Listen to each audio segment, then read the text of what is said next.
So, let's talk about something pretty amazing today.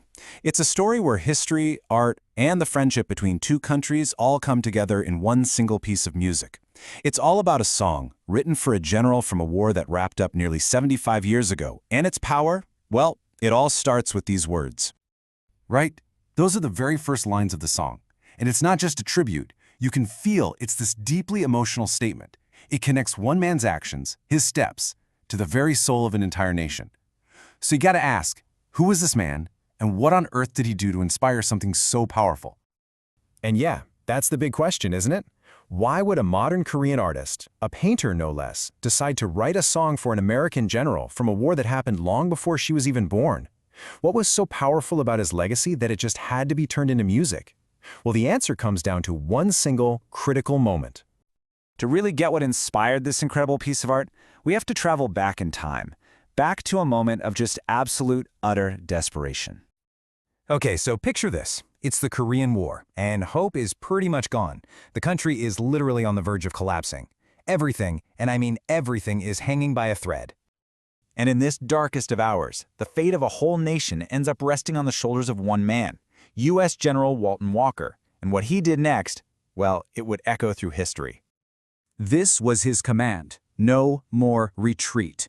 The source material we have describes this one statement as being stronger than bullets, hotter than fear itself. It was like a language of light in this suffocating darkness, a moment of pure resolve that completely turned the tide and, as so many believe, saved the nation. So that one moment of defiance, right there. Decades later, it became the seed for an artistic tribute. And the story of how that little seed of memory grew into a full-blown melody is just as fascinating. So, who's the artist behind this? Well, her name is HyeIn, and she's a painter by trade, which makes this even cooler. She chose to put down her brush and pick up musical notes to create what she called a portrait of the soul for this hero from the past. And this right here, this gets to the very heart of why she did it. For HyeIn, General Walker was the perfect example of her artistic belief that light truly shines brightest in the dark. His story was just something she felt she had to tell. You know, this song is actually a powerful example of a Korean artistic tradition called Bohan Yesul, or patriotic art. It's all about using art to honor sacrifice and keep memory from fading away. But what makes this piece so modern is that it's not just about looking back at heroic sacrifice.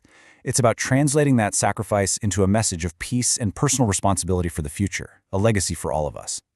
But here's where it gets even deeper. The song does way more than just remember an event. It completely reinterprets it. It takes this story that was born from war and masterfully transforms its meaning into a message of peace. The lyrics just brilliantly connect the dots between the past, the present, and the future. You have the seed of hope you sowed in blood, that's honoring the sacrifice of the war. Then that seed is bloomed into the spring we see, that's the freedom people have today. And finally, the promise that your leadership will guide our lives, that carries the legacy forward. It's incredible. And this slide right here really breaks down the song's big idea. It takes these concepts of wartime leadership, things like command, victory, war, and it translates them into a kind of leadership for peace, one that's all about responsibility, love, and freedom. The song actually argues that General Walker's life wasn't just completed by a military victory, but by love. But the song's impact, it goes even further, becoming this beautiful symbol of the connection between two entire nations. Yeah, this one piece of music acts as what the source calls a bridge of memory. I mean, think about it. A Korean artist honoring an American general with a song, that is such a powerful and creative way to show gratitude.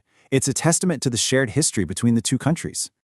And this amazing gesture is built on a foundation that's over 70 years old, an alliance between the U.S. and South Korea that's being celebrated here, not with treaties or politics, but through the one language everybody understands: music.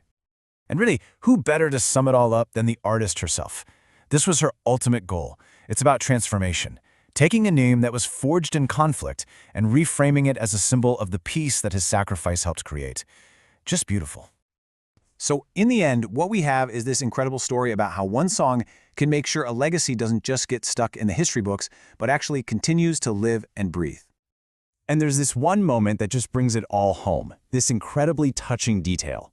When the artist HyeIn met General Walker's grandson, Sam, the moment was described as a historical embrace.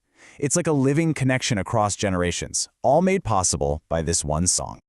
So ultimately, the song isn't just a passive thank you, it's an active pledge. It's a promise from today's generation to the one that came before, saying we won't just remember what you did, we're going to honor it by living lives of service, justice, and love. And that really leaves us with this final big thought. This whole story is just a beautiful answer to a question we all face.